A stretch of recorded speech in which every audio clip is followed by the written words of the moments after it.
Iran ने आधी रात इजरायल पर मिसाइल और ड्रोन अटैक किए। ईरान ने इजरायल पर 300 से ज्यादा अलग अलग तरह के ड्रोन हमले किए हैं, जिनमें किलर ड्रोन से लेकर बैलिस्टिक मिसाइल और क्रूज मिसाइल शामिल हैं। इजरायल के कई शहरों में धमाकों की आवाजें सुनी जा रही हैं। पूरे देश की किलाबंदी कर दी गई है। इजरायली सेना ने एयर डिफेंस सिस्टम को एक्टिवेट कर दिया है। सेना को हाई अलर्ट कर दिया गया है। इजरायल ने अधिकतर मिसाइलों को मार गिराया है। ईरान ने इस हमले को ऑपरेशन ट्रू प्रॉमिस का नाम दिया है। इस समय दुनिया में कई मोर्चों पर युद्ध लड़े जा रहे हैं। इस बीच ईरान ने आधी रात को इजरायल पर मिसाइल और ड्रोन अटैक किए।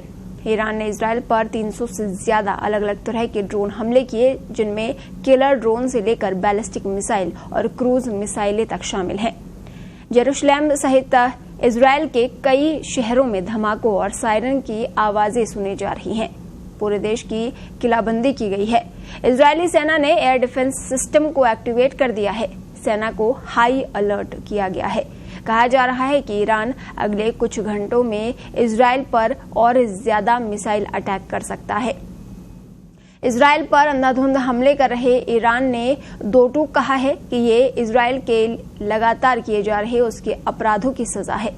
ईरान की सेना ने बयान जारी कर इस हमले को ऑपरेशन ट्रू प्रॉमिस का नाम दिया है। इस हमले के बीच इजरायली पीएम नेतन्याहू और अमेरिकी राष्ट्रपति जो बाइडेन ने फोन पर बात की। दोनों नेताओं के बीच मौजूदा स्थिति पर चर्चा हुई। इस दौरान बाइडेन ने कहा कि ईरान के खतरों के खिलाफ हम इजरायल की सुरक्षा के लिए प्रतिबद्ध हैं और हम उनके लिए मजबूती के साथ खड़े हैं। संयुक्त राष्ट्र ने भी आपात बैठक बुलाई है। इन हमलों पर इजरायली पीएम बेंजामिन नेतन्याहू ने कहा कि हमने देश के डिफेंस सिस्टम को काम पर लगा दिया है। हम किसी भी तरह की स्थिति से निपटने के लिए तैयार हैं। हमारा राष्ट्र बहुत मजबूत है, आईडीएफ बहुत मजबूत है और सबसे जरूरी हमारे लोग बहुत मजबूत हैं। इस संकट की घड़ी में हमारा साथ देने वाले अमेरिका, ब्रिटेन और फ्रांस सहित सभी देशों की सराहना करते हैं। इजरायल में आधी रात को ईरान की ओर से किए गए हमले से वैश्विक तनाव चरम पर पहुंच गया है। ईरान के विदेश मंत्री का कहना है कि ईरान किसी भी तरह के सैन्य आक्रमण से अपनी सुरक्षा के लिए कोई भी कदम उठाने से हिचकेगा नहीं। इजरायली डिफेंस फोर्सेज ने भी कहा है कि जहां भी जरूरत होगी वहां उन हमलों को मुस्तैदी से रोका जा रहा है। इस संबंध में इजरायल में वॉर कैबिनेट की बैठक बुलाई गई। ईरान के हमले से कुछ दिन पहले ईरान के सुप्रीम नेता अयातुल्लाह अली खामेनेई ने चेतावनी दी थी।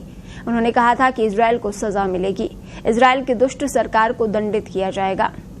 ईरान के हमले के बाद ब्रिटेन ने इजरायल की मदद के लिए रॉयल एयरफोर्स जेट और एयर रिफ्यूलिंग टैंकर्स भेजे हैं। ब्रिटेन के रक्षा मंत्रालय ने कहा कि ईरान से खतरों और मिडिल ईस्ट में तेजी से बढ़ रहे तनाव के मद्देनजर ब्रिटेन सरकार तनाव को कम करने और इन हमलों को रोकने के लिए अपने साझेदारों के साथ मिलकर हर संभव कदम उठा रही है।